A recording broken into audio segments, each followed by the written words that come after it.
Hi everyone, my name is Keamogetswe Sedumedi. I was a Miss Gauteng exclusive 2024 finalist, and we are on the THEKJREALTALK podcast.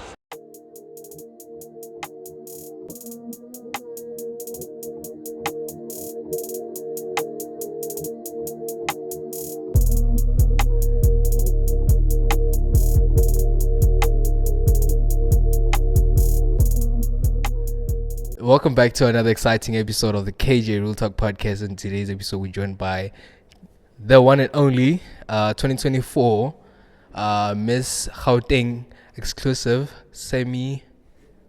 finalist. Yeah. Welcome back to the safe space, Sedumedi. How are you doing? I'm good. How are you? I'm excellent.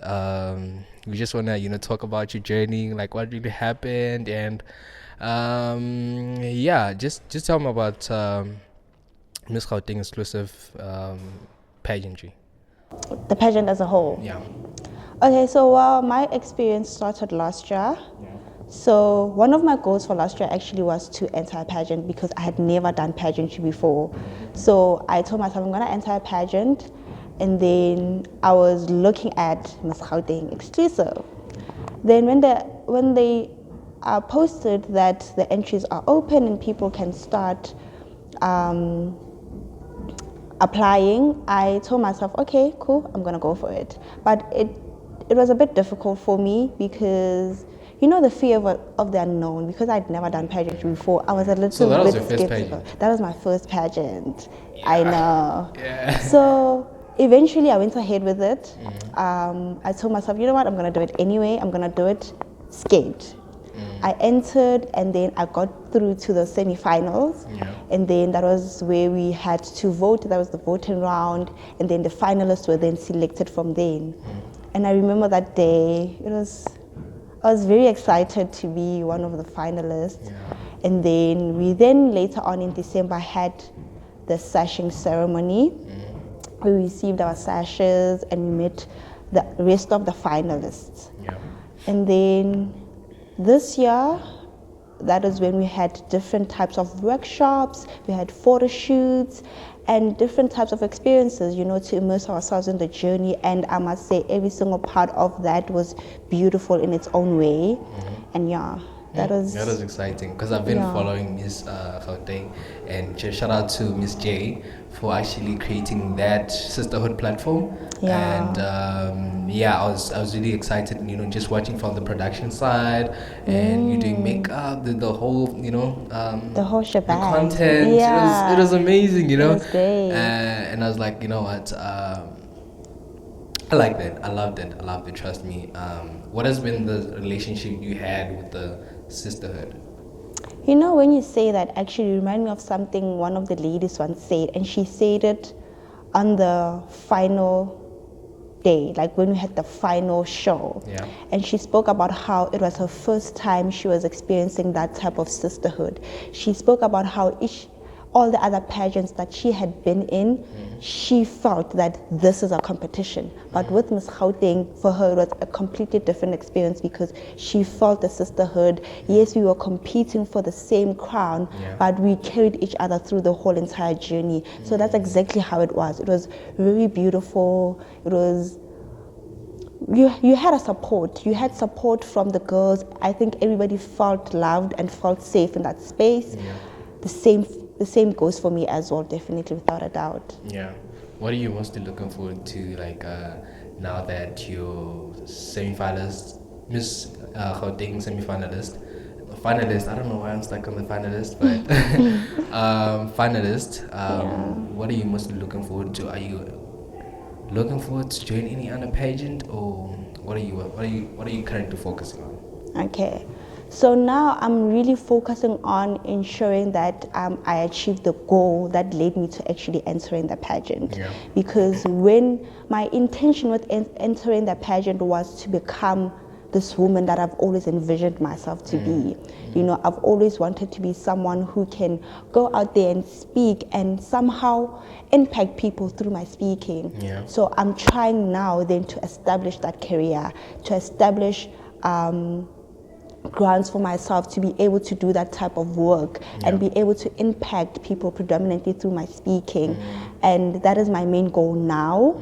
And we are working things out, cooking things, you know. Do you think a lot of people are not well educated when they actually enter new pageants? What's the problem with people? Like, are we just generally excited to enter pageants, or what is wrong with us in general? Sure. I think when people see pageantry, they only see what they see on stage, the final show, the glimpse of it, and that's just the piece of the pie. You know, there's a lot that happens backstage. There's a lot more to pageantry. So people go into it blindly, not knowing what it takes to actually get to the stage. Because to prepare to be a finalist. Because some people they drop out of the pageant. Because I know with Miss Gauteng exclusive, the finalists, at the beginning there was like 25 of us, and on the final day there was only 20 of us. So some people actually let go of that journey because it's not as easy, it's not as simple, it's not as glitz and glamour as it seems. This process. It's a whole process, and it's not an easy one, definitely, without a doubt.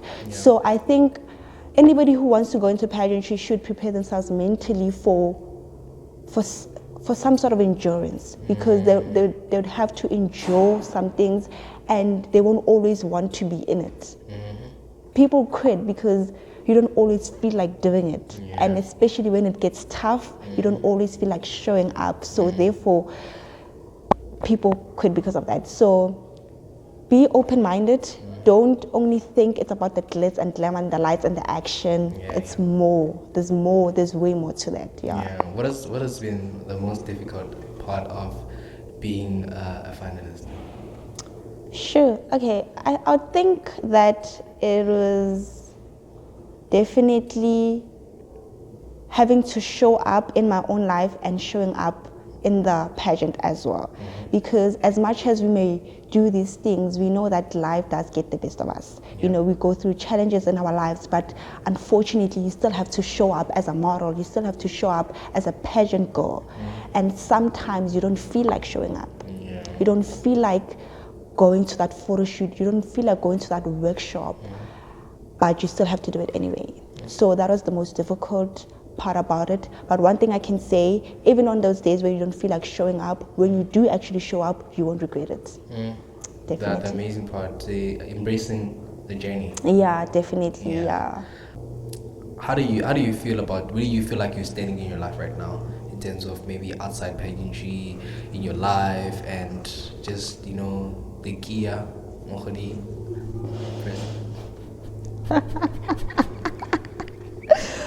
Okay.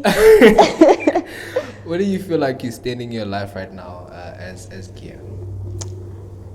Sure. Okay, that's a very difficult question to answer, because I think for the longest time in my life, I've always felt the need to have everything figured out. And I think right now is that time in my life whereby I have most things not figured out, and I'm saying to myself, it's okay. You know, sometimes in order to let God lead your life, things have to be uncertain. Not everything will be certain, and that's why we need to lean and trust in God and in God's plans for our lives. So I am just trusting God to lead me and guide me in my ways, in all that I do, and to just show me, to reveal to me what is for me and what is not for me. But I don't think right now where I'm at, I can't say there's a definite way I can see my life. There's where I know I want to see myself and I want God to take me, but I do not have everything planned out as to how I'm gonna get there and how I'm gonna do certain things. And I'm just trusting in the Lord to just lead my ways. That's just about it. Do you think our generation, we allow God to work in our lives? I don't think so. And that's because we want to achieve things now. No, quickly. We want it now. Yeah, we want it now. Like, it's like, God, I want this and I want it now. So because of that, we won't allow him to work his ways, because the Bible says he has made everything beautiful in its time. And it speaks about how he won't reveal his plans entirely to us. So he will plant something in your heart, but he will never reveal the whole entire process to you, because in that way, when he has revealed everything to you, you won't lean on him. You won't have faith. You won't exercise your faith. Therefore, you won't need him, but God wants us to need him. So unfortunately for us, we don't want that. We want it all, and we want it now, and fast as possible, as quick as we can get it. Therefore, we will look for other ways, alternative ways to get what we want to get, or to be where we want to be, in order to achieve what we want to achieve as quickly as we can get it. But that's not how it works with God. We need to exercise patience. As difficult as it is, it needs to be done that way. I also feel like I need to work on the patience. Me too. Maybe in friendships, maybe in, relationship with God, What is, like, to be honest now, like, there is so much happening right now, maybe outside pageantry, in your life. How do you deal with, the mental pressure? How do you deal with the pressure in life? How do you handle that? Honestly, I just take it up with God. There's no way I can deal with all this alone. Guys, it's heavy. It's heavy. Like, oh my, like, we don't have to do it all alone. Like, we literally don't have to do it all alone. We just have to take it up with God, and he will help us. He will help us carry the burden. The Bible says that, come to me all you are heavy laden and weary, I will give you rest. In Jesus we find rest. I find my rest in Jesus. Every single time when you give your burden to Christ, you will feel light, definitely. And that's how I go about it. That's like the advice that I need, the advice the audience needs. But also having people that you can trust around is quite essential, because you know that you can always lean on them as well. We're not meant to do this life thing alone, hey. Do you think are we supposed to rely on the trust of people? Because the Bible's, I think, to be honest, it's to trust in person, to trust in someone. It's not reliable. It's not just like, I would advise you to put your trust in God, because trust me, he would never change. Because I can wake up and not feel the same. I can just here. Let's cancel this interview. We're not doing this anymore. It could be like that. I think it's that. I think you're right. Now, what people should learn to do is build a home in God. Build your home in God, that even when people walk away from you, you know your home is still intact. Because if you don't build a home in God and you build a home in people, when they walk away, you'll crumble. That home will fall apart, and you will fall apart. So build your home in people.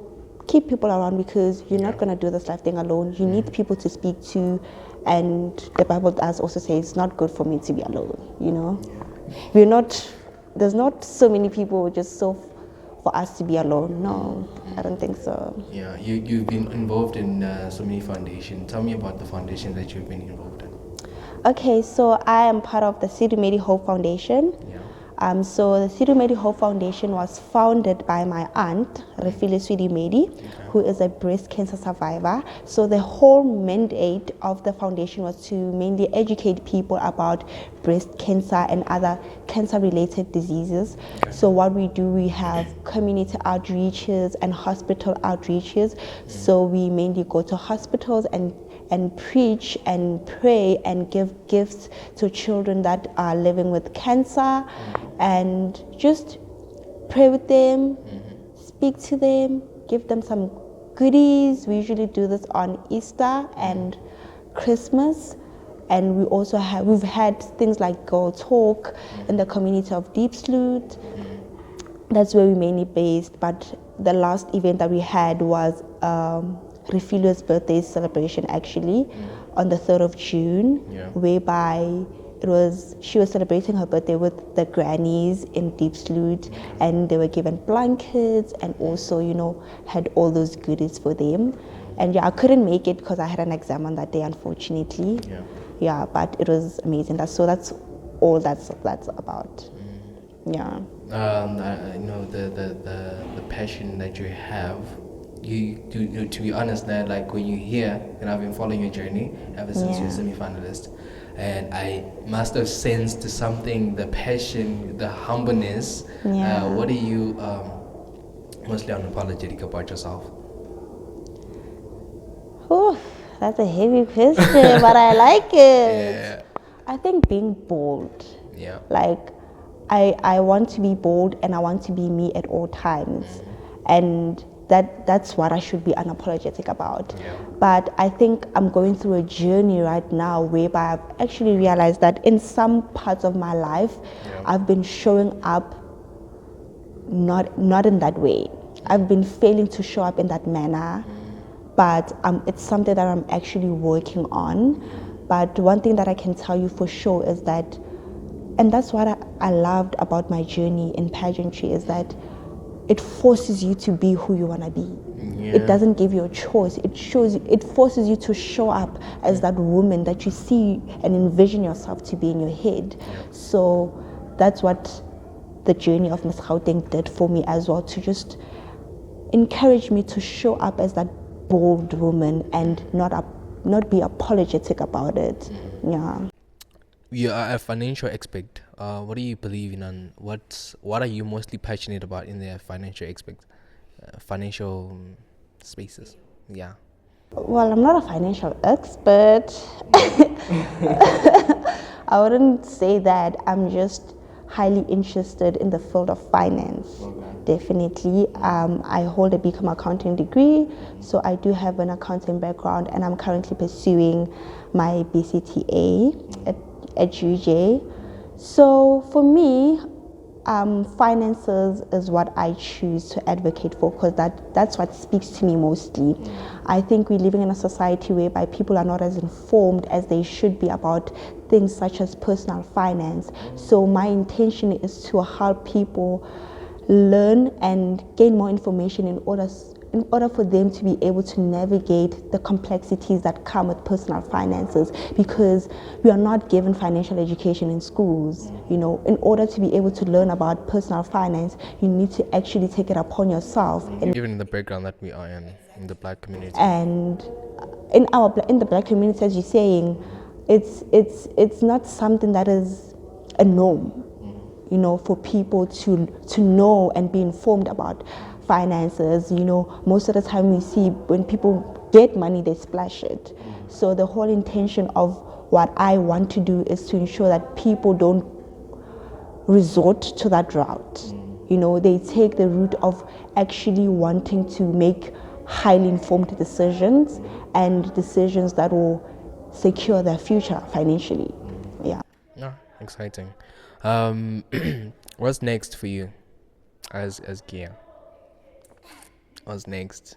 Are you planning to join Miss South Africa, Miss World South Africa, Miss Universe? Beyond. I don't have a definite next move in terms of pageantry right now, because I did mention before we started recording that my plan was not to be a pageant girl. Not that I'm against pageantry or anything. My plan was actually, my intention rather was for Miss Gauteng exclusive to be the first and only pageant that I ever did. Was it your first pageant? Yes. Yeah, that was my plan.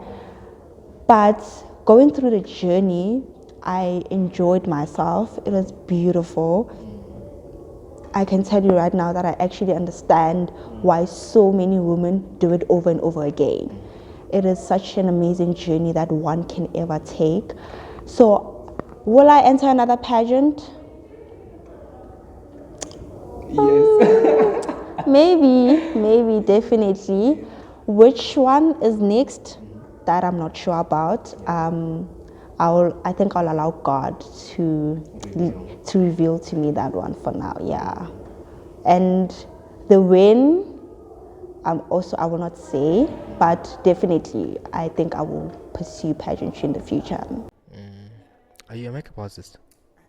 Yeah, tell us about your business. Maybe some someday in the future, we might be working together. Like, people want to book you, people that want to have a. So how it started is I've always been able to do my makeup very well, and people will tell me I've always done my sister's makeup and everybody like around me, right?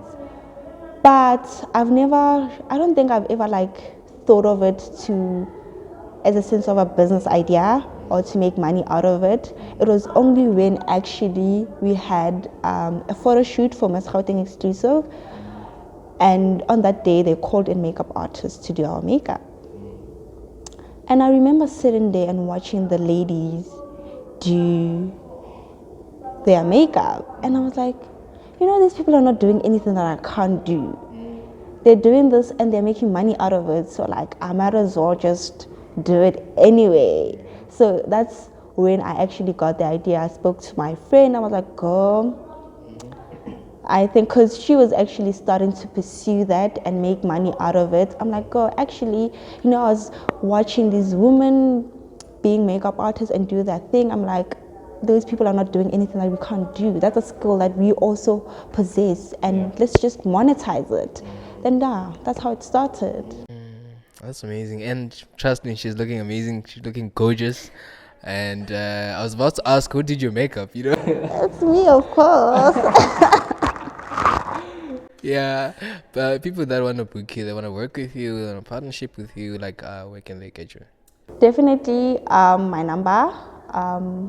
Okay, just get me on my Instagram account, and the business also has an Instagram account, Canvas Beauty, on Instagram, and then we can. On the bio. Yeah, it's on it's on my bio. Keamogetswe Sedumedi Instagram. Yeah. It's on my bio there. What do you feel like us? Why do you think us? We are not patient about connecting or maybe building meaningful friendships in our community, and maybe in anything that we're trying to do. Why aren't we patient enough? Sure, I believe it could be because growing up, building friendships was easier. And it was easier mainly because we were friends with people we found ourselves in a common space. Yeah, like for example, school. So if you look at it with school, you see that person or those people every day. So you are bound to like each other and be friends. But as you grow older, friendships require more intentionality, because the people that you like, you most likely won't see them every day or even every week. I know, for example, with me, some of the girls at Miss Gauteng that I like, we just chat once in a while. But for you to be able to build that friendship, it requires the intention and the work.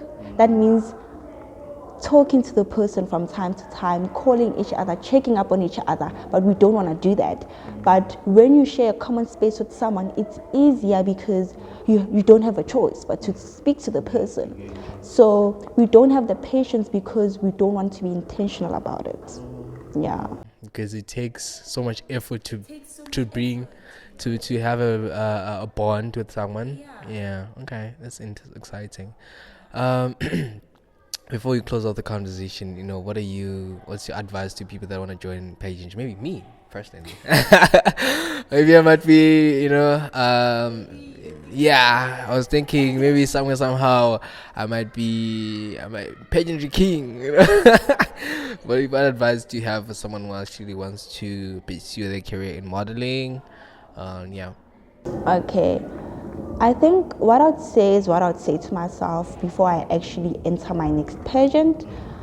For me, I'll definitely invest in my craft, like I'd get a coach, somebody who's going to help me with my walk, with my speaking, with my confidence. Whatever it is that you feel you are lacking, try to get somebody to help you with that. If it means you must pay the money, pay the money. Be willing to invest what you need to in order to be able to be that person who can compete against the people that you're going to compete against. Because at the end of the day, it's a competition. So you need to be able to show up. And I think that would speak to my next point, being planning financially. I think one of the things that I didn't do for Miss Gauteng exclusive was to plan financially. Even though you seek sponsorship for maybe some of your big expenses like your dress and your hair or whatever the case may be, you need to still plan for it financially, because the pageant will require you to show up at certain places, perhaps weekly.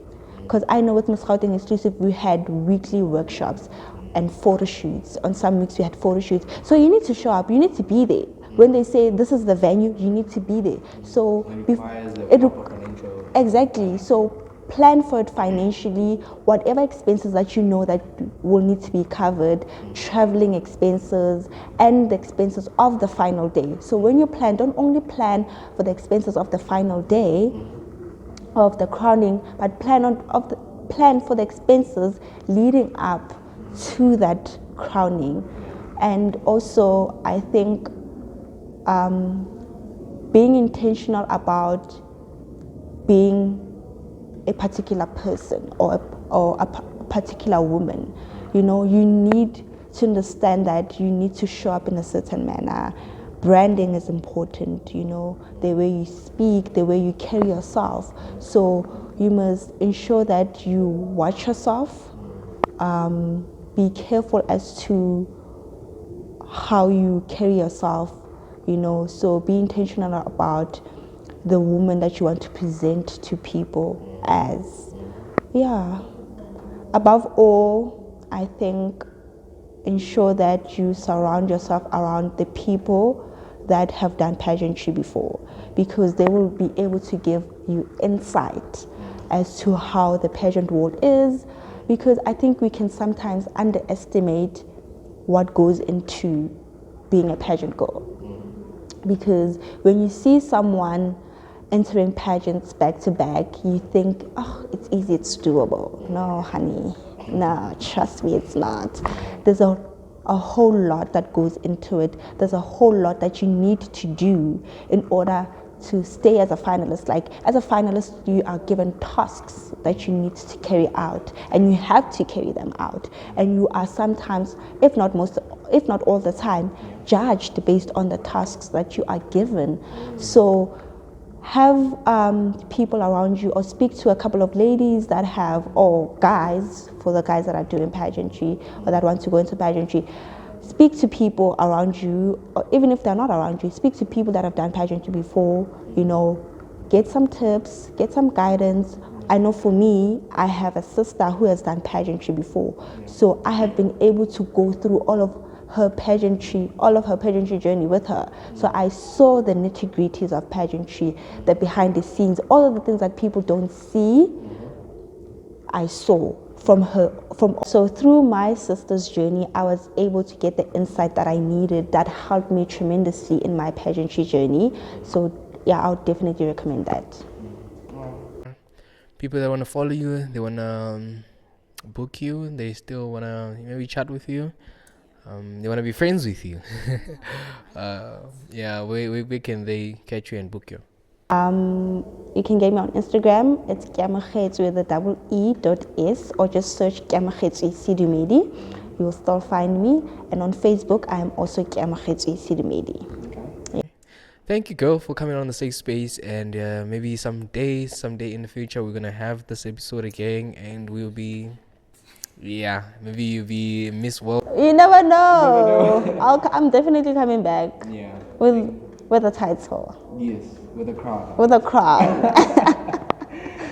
Thank you once again. Thank you for having me. Yeah.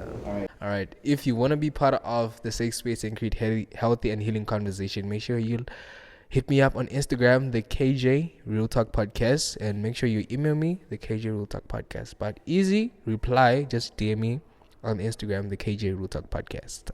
See you on the next episode.